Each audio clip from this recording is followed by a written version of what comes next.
नमस्कार, आप देख रहे हैं इंडिया टीवी। आपके साथ मैं हूं मीनाक्षी जोशी। दोपहर के 1 बज रहे हैं। कहानी कुर्सी का वक्त हो गया है। प्रधानमंत्री नरेंद्र मोदी इस वक्त आंध्र प्रदेश के दौरे पर हैं, जहां पर भोगपुरम एयरपोर्ट का वो उद्घाटन करने के बाद जनता को संबोधित करने जा रहे हैं।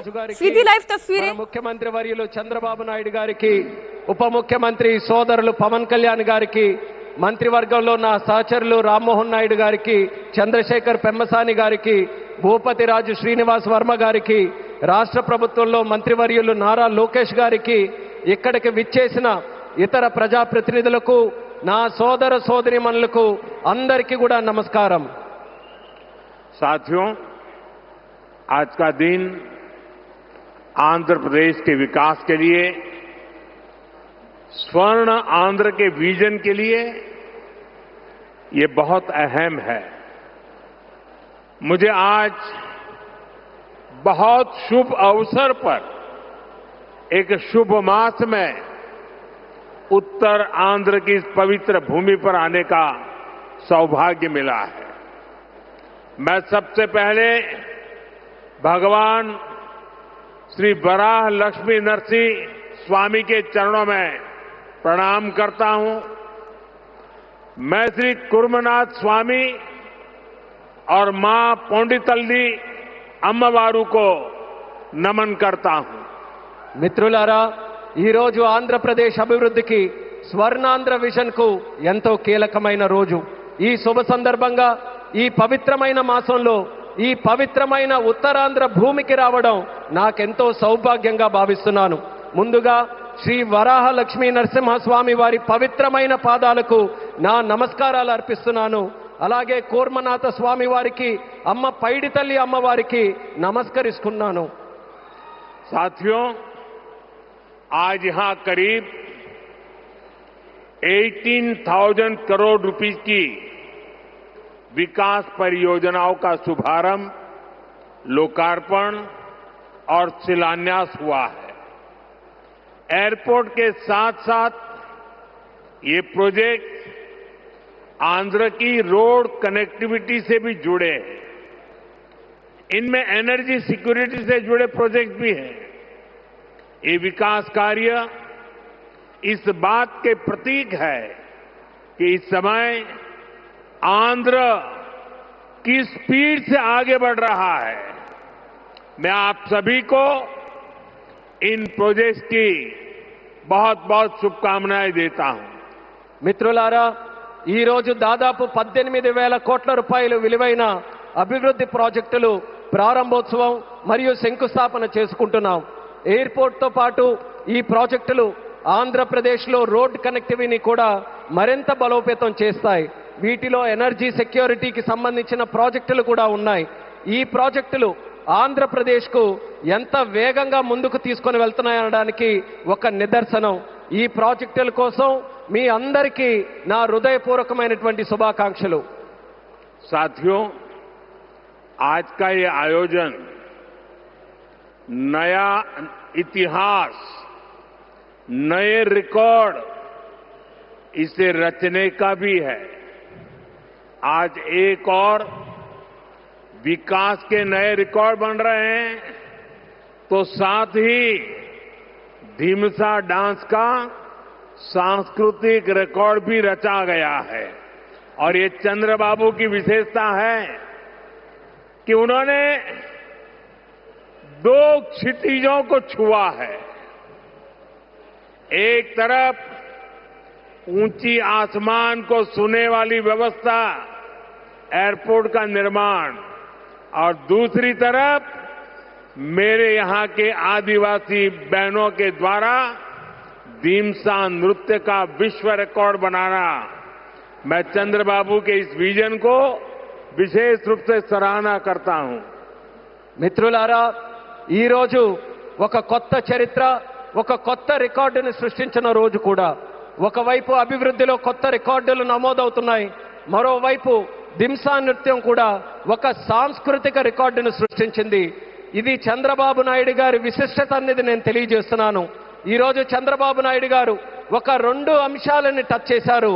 ఒకటి నింగిని ఆకాశాన్ని అంటే ఎయిర్పోర్ట్ అయితే, మరొకటి గిరిజనుల సోదర సోదరీమణులతో ఈరోజు దింసా నృత్యంతో ఒక రికార్డు సృష్టించారు.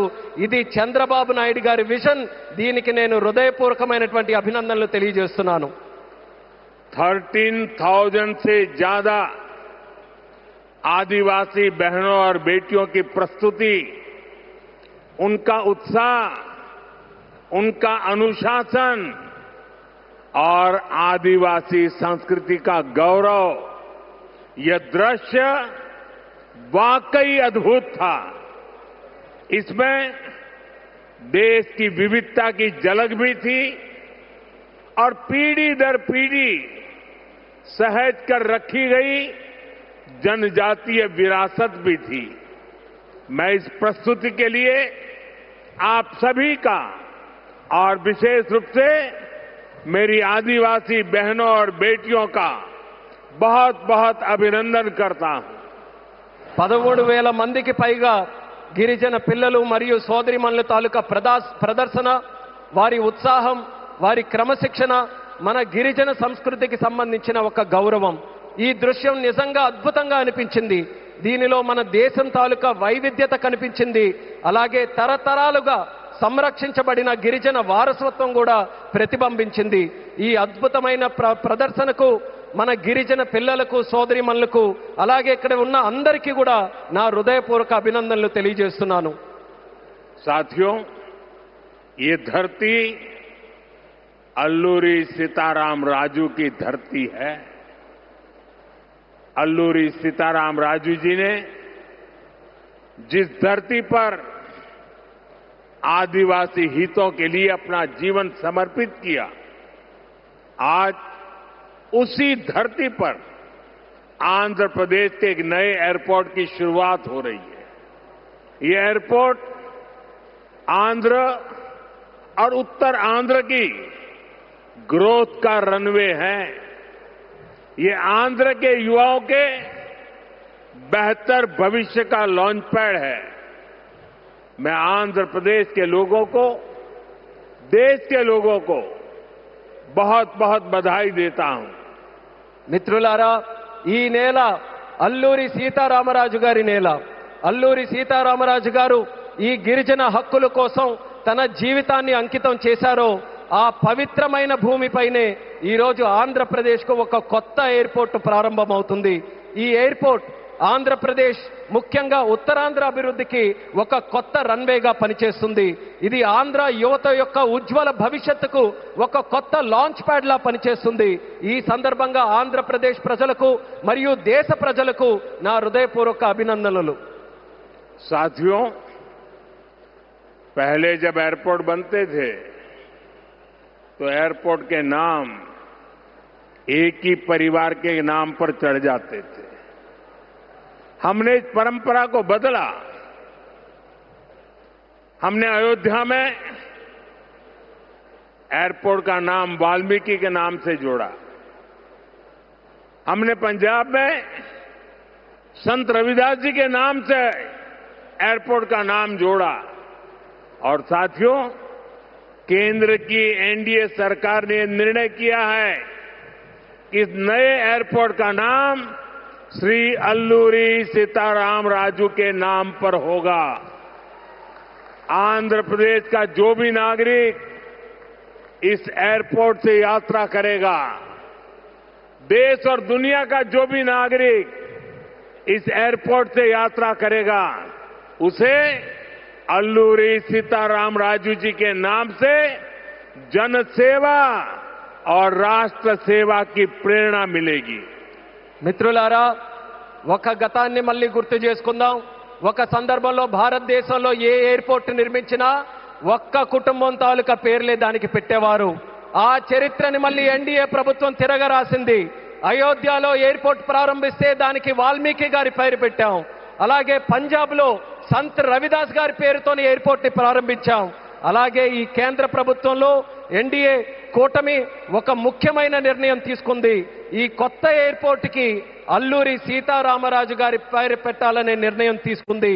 ఈ ఎయిర్పోర్ట్ ద్వారా ప్రయాణించే ప్రతి ఆంధ్రప్రదేశ్ పౌరుడు అల్లూరి సీతారామరాజు గారి పేరుతో ప్రజాసేవకు దేశ సేవకు కూడా స్ఫూర్తి పొందుతారని తెలియజేస్తున్నాను.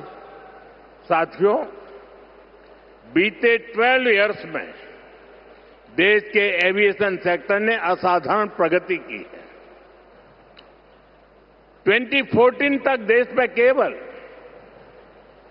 74 एयरपोर्ट ऑपरेशनल थे. आज ये संख्या 166 है. एक समय था जब हवाई उड़ानें सिर्फ बड़े शहरों तक सीमित थी.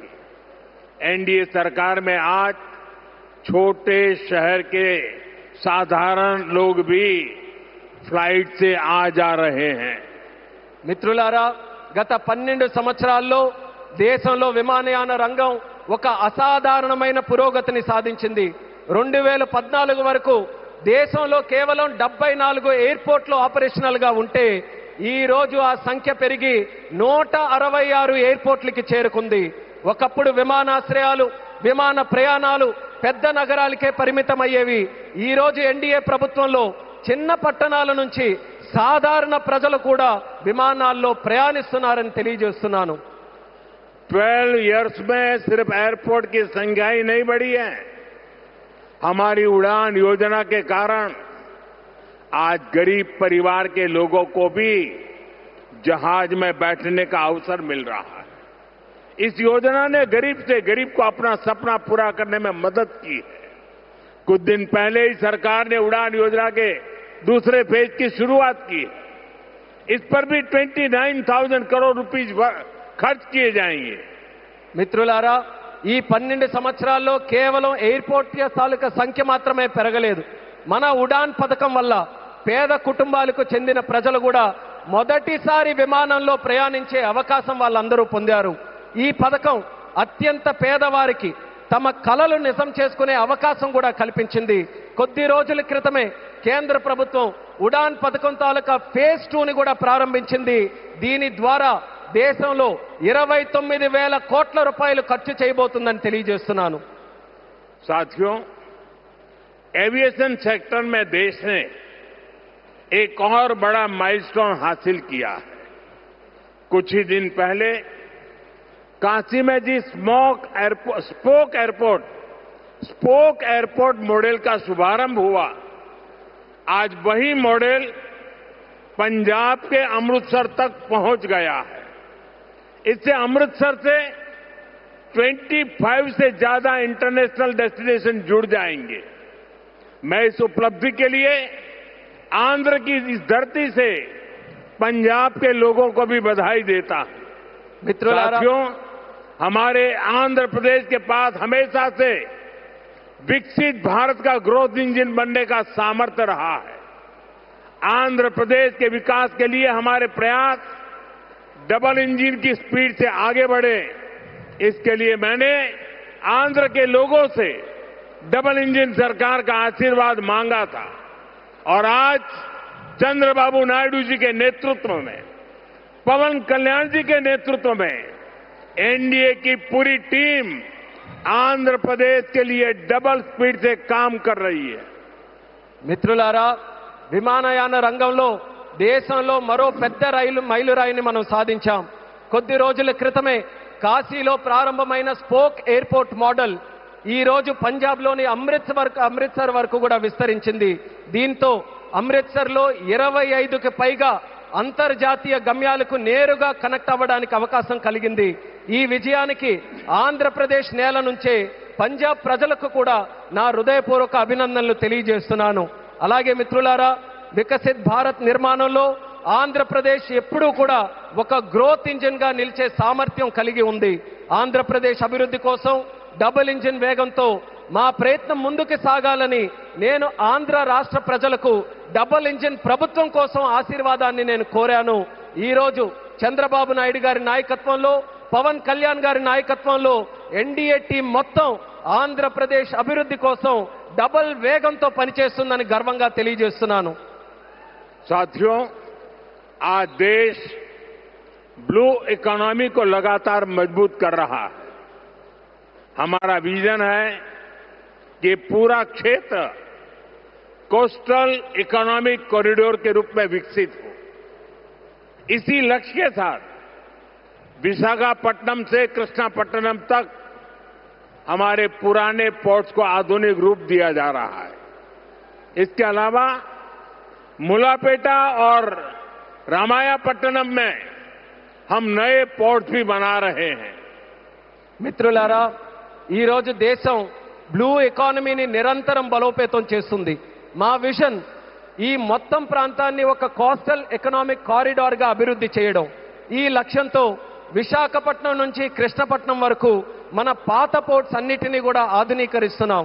అదే సమయంలో మూలపేట మరియు రామయ్యపట్నంలో కొత్త పోర్ట్స్ ని కూడా మనం నిర్మించబోతున్నాం.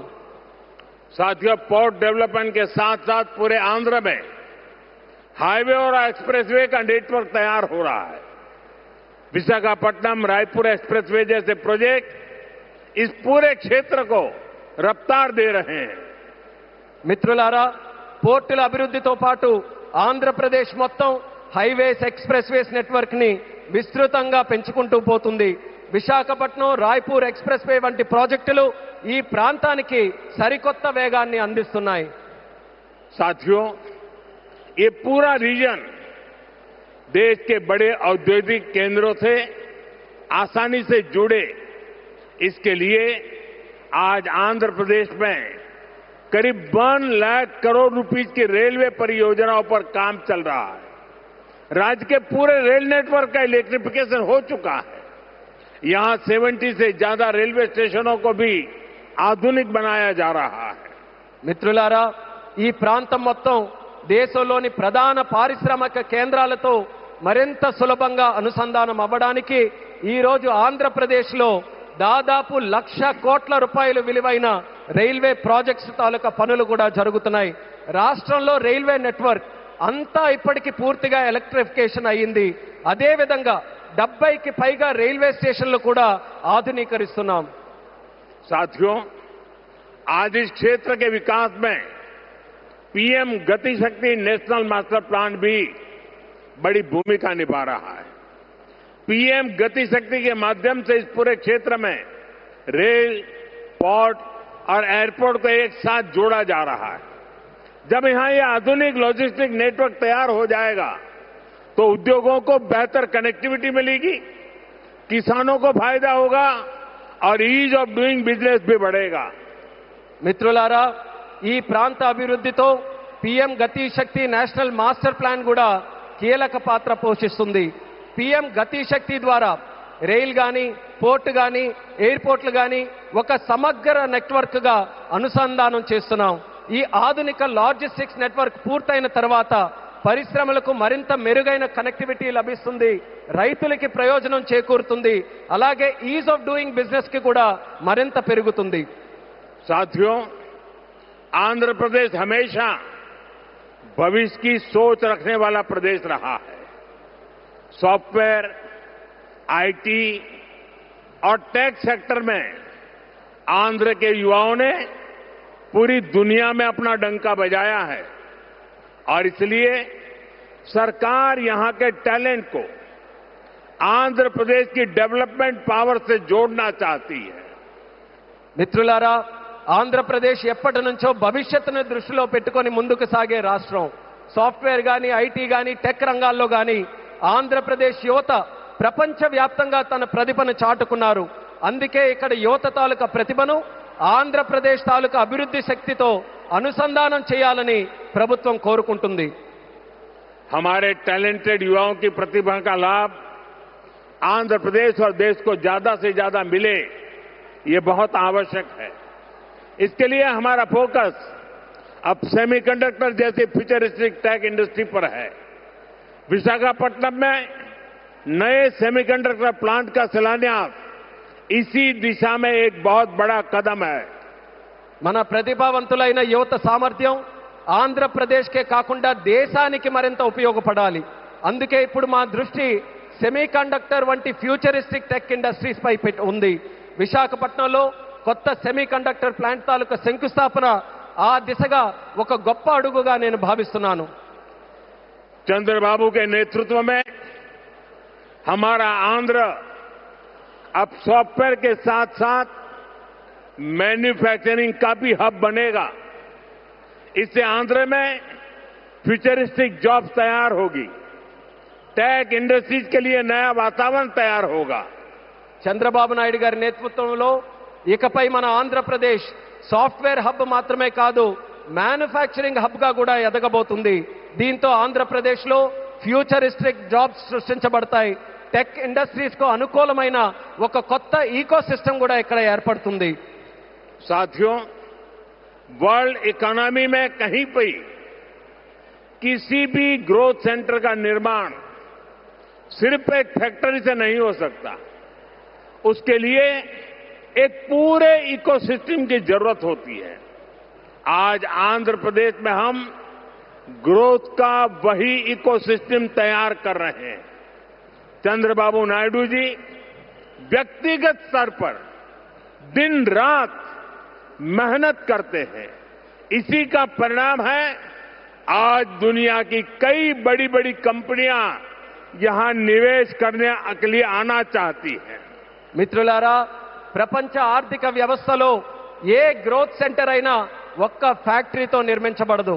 దానికోసం ఒక పూర్తి ఈకో సిస్టమ్ ని మనం ఏర్పాటు చేయాలి. ఈ రోజు ఆంధ్రప్రదేశ్లో మనం అలాంటి గ్రోత్ ఈకో సిస్టమ్ ని నిర్మించబోతున్నాం. మన ముఖ్యమంత్రి చంద్రబాబు నాయుడు గారు వ్యక్తిగతంగా రాత్రి పగలు రాష్ట్రం కోసం కష్టపడుతున్నారు. దాని ఫలితంగానే ఈ రోజు ప్రపంచంలో ఉన్నటువంటి ప్రముఖ కంపెనీలు ఇక్కడ పెట్టుబడులు పెట్టడానికి ఎంతో ఆసక్తి చూపిస్తున్నాయి. साथियों, यहां सेमीकंडक्टर के साथ साथ एआई इंफ्रा और डेटा सेंटर पर भी काम हो रहा है। गूगल ने भी यहां $15 बिलियन के एआई और क्लाउड इंफ्रास्ट्रक्चर कैंपस की घोषणा की है। और भी कई ग्लोबल कंपनी यहां नई संभावनाएं देख रही हैं। इसका बहुत बड़ा फायदा आंध्र प्रदेश के साथ साथ देश के यूथ को हो रहा है। మిత్రులారా, ఇక్కడ సెమీ కండక్టర్ తో పాటు ఏఐ ఇన్ఫ్రాస్ట్రక్చర్, డేటా సెంటర్స్ రంగాల్లో కూడా వేగంగా పనులు జరుగుతున్నాయి. గూగుల్ కూడా ఇక్కడ $15 బిలియన్ విలువైన ఏఐ మరియు క్లౌడ్ ఇన్ఫ్రాస్ట్రక్చర్ క్యాంపస్ ని ఏర్పాటు చేయబోతుంది. ఇంకా అనేక అంతర్జాతీయ కంపెనీలు కూడా ఇక్కడ కొత్త పెట్టుబడులకు అవకాశాలు చూస్తున్నాయి. దీనివల్ల ఆంధ్రప్రదేశ్ యువత కాకుండా దేశ యువతకు కూడా ఒక్క గొప్ప ప్రయోజనం కలగబోతుంది.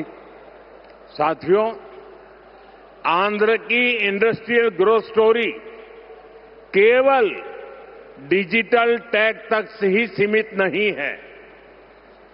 नकापल्ली में केंद्र सरकार बड़े फार्मा पार्क के लिए भी सहयोग दे रही है। इससे आंध्र प्रदेश देश के एक बड़े फार्मा हब के रूप में भी विकसित होगा।